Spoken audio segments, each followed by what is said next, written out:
Hey, what's up guys? Chief Pat here, and today bringing you guys a brand new Clash Royale video.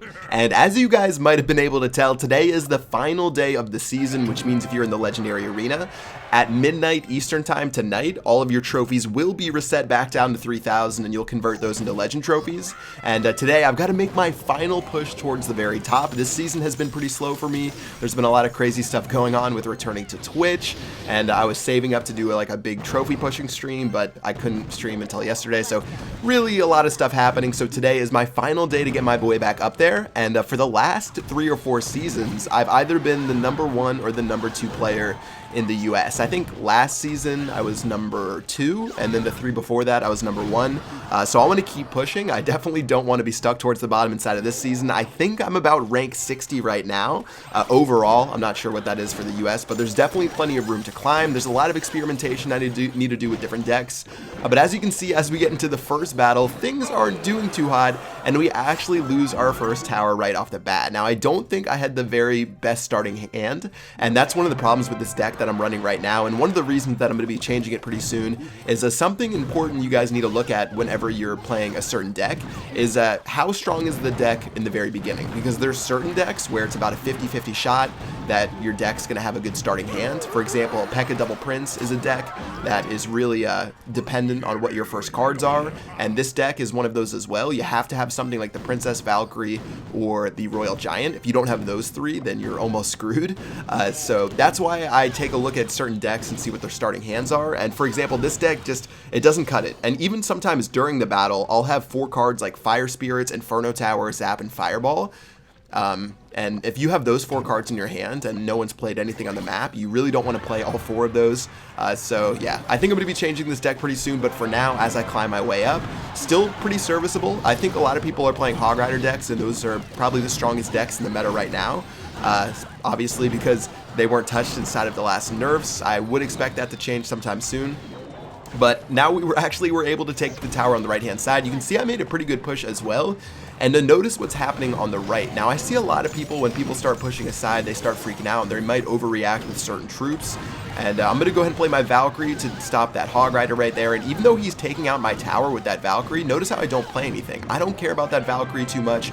I'm really willing to take a little bit of damage, seeing as I draw my Fire Spirits. Those are enough to clean up the Musketeer. And since I was able to use my King Tower as a shield, and it took about 3,000 damage in that whole ordeal, I was able to do that pretty effectively. Now we've got the Royal Giant and the Princess going crazy on the tower, and as my Inferno burns down that Hog Rider, all we need is a Fireball to wrap up the game, and that should be able to do it up. Now, this is something I do a lot. I use the King as a tower, or pretty much as a shield, to soak up a little bit of damage while I go for their tower, because the King Tower just has so much health, 5,800 I think at maxed out. Whereas the regular towers are only at 3,600, so it has 2,200 more health than a regular tower. So you can take, over 2,000 damage to your King Tower at level 13. If you guys are a lower level, just check out the difference between your Crown Tower and your King Tower. The difference is the amount of damage that you're safe to take on your King Tower just to gain some sort of elixir advantage, which is what I did right there. I took that damage. I didn't really care about it too much. Obviously, I don't want to let my King Tower go down to 1,000 or something like that. Or 1,500, or that might get a little bit scary with that Hog Rider push, but letting it drop down to 3,000 or 2,000 really wasn't too big of a deal, and because of that, I snowballed the left-hand side of the map and was able to win the game. So going into the next match, we're actually going to be playing a fellow Twitch streamer, or actually, we're going to be playing Deadman, who's from SCWX's clan, who is a streamer as well. And I did my first stream yesterday. Again, if you guys dropped by, thank you so much for hanging out with me. It was a blast. I'm actually going to be streaming right as this video goes live, so I definitely recommend you guys check it out. But it was so much fun yesterday. It was really crazy, lots of tournaments and good times. But we're going to be playing, again, Deadman right here, and so far so good. I've got a nice push going on the left-hand side. Notice how I sort of just let that Musketeer hang out. I am going to drop my Fire Spirits to kill it to make sure it doesn't get too much damage off, and we should be able to take that left-hand tower, seeing as we have a massive push, and the Royal Giant is still full HP.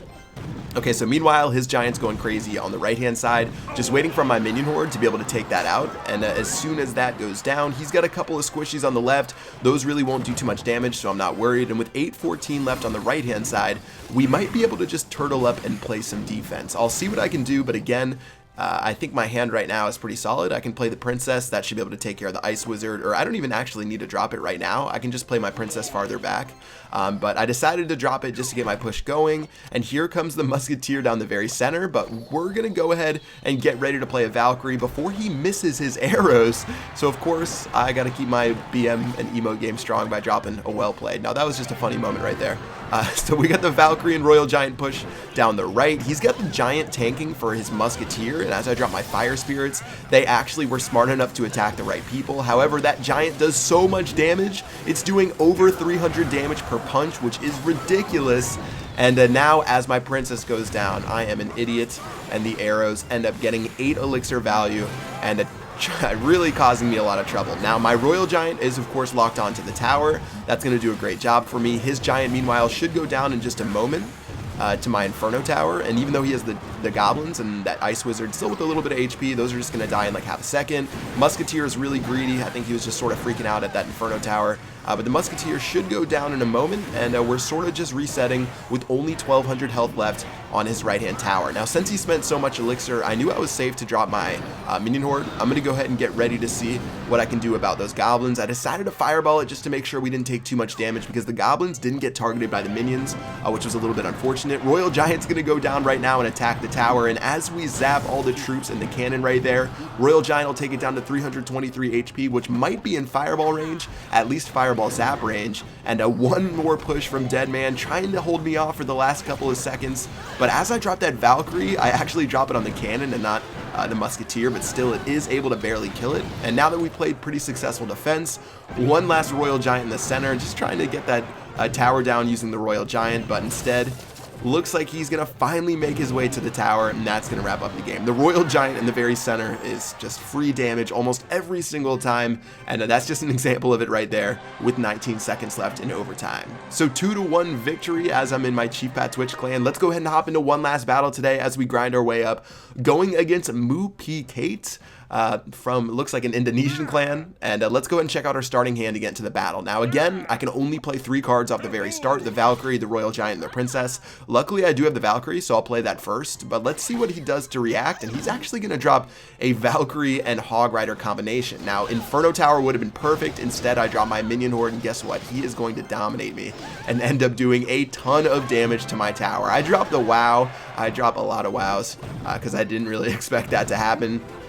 Again, Inferno Tower was definitely the right play, but just wasn't available in our hand right there. Royal Giant's going to get one hit off on the tower before the Valkyrie charges her way forward, and might be able to get a single swing off. Nope, she's going to go down. And yeah, only 600 damage dealt to his tower compared to over 2,000 to mine. So again, we're starting in some pretty big deficits during these battles, but we just have to climb our way back up and hopefully make our way back. Now, this guy is using probably the most common deck inside the entire game right now. I haven't tried it out myself, and I'm going to try it out today on my stream, but it's using, yeah, the Elixir Pump, Hog Rider, Cannon, Freeze, Valkyrie, Musketeer, and then there's one other card that I forget about, or maybe 2. Probably arrows, maybe? I don't know.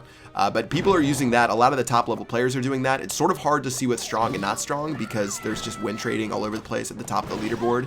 So you never know if people are playing legit and climbing with the right decks, or if they're just win trading to make their way to the top. But still, we've got a good amount of minions flowing towards the tower. The Royal Giant's going as well. He played the cannon before the Royal Giant, and as he drops the fireball, he's going to miss my minions. I think he was trying to save his fireball. There was a weird placement of my minions to where the minions split into 2 groups. Like we had 2 or 3 minions go forward and 3 minions come back to the Hog Rider, and because of that, he didn't have a perfect fireball that he could play. But now we still have a pretty solid push. The Musketeer will be able to kill both my Royal Giant and Valkyrie. Princess is still going to get a little bit of damage off against that King Tower, but again, the King Tower is just so ridiculously tanky that it's going to be pretty tough to deal with for the rest of the battle. I'd rather go left. Not only is it better to go left because the left-hand tower has less HP, but also it's easier to get to, because if you notice on the right-hand side, obviously I can make a push there, but he could intercept my troops once I reach his side of the map, whereas on the left-hand side, he can't really do that too well.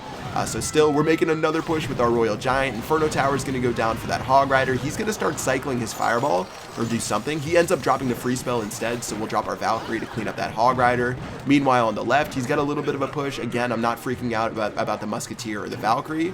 And now we're going to make another push towards the very center with the Valkyrie. We've got the Fireball, which will hit both the Inferno, or both the Elixir Collector Tower as well as the King Tower.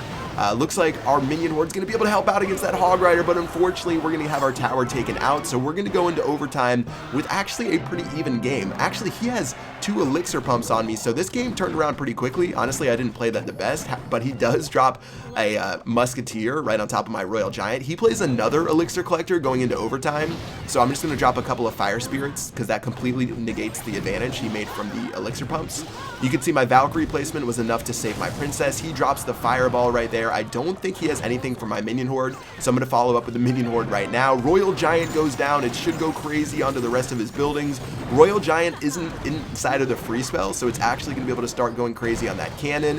Fire Spirit's going down as well. We ended up zapping to try to get as much damage as we could. Princess plus Royal Giant going crazy on the tower, and Fireball will clean it up, giving us yet another 2 crown to 1 victory as we climb our way up the leaderboard. So good stuff so far. Hopefully by the end of the season, I'm going to be pretty high up there. Again, if you guys want to tune into my stream, it might be live depending on what time you guys want to tune in. You can just click the Twitch link below, but that's what I'm going to do to stream the end of the season. But yeah, that is it for this video, guys. I'm going to try a new deck today, as well as I'll tell you guys about it inside of the next video to see if it works or see if it doesn't work. Pretty much it's going to be the deck that I just played against inside of this one. It seems pretty strong to me. But yeah, that is it for this video. Hope you guys enjoyed it. Until next time, I will see you guys later. Peace out.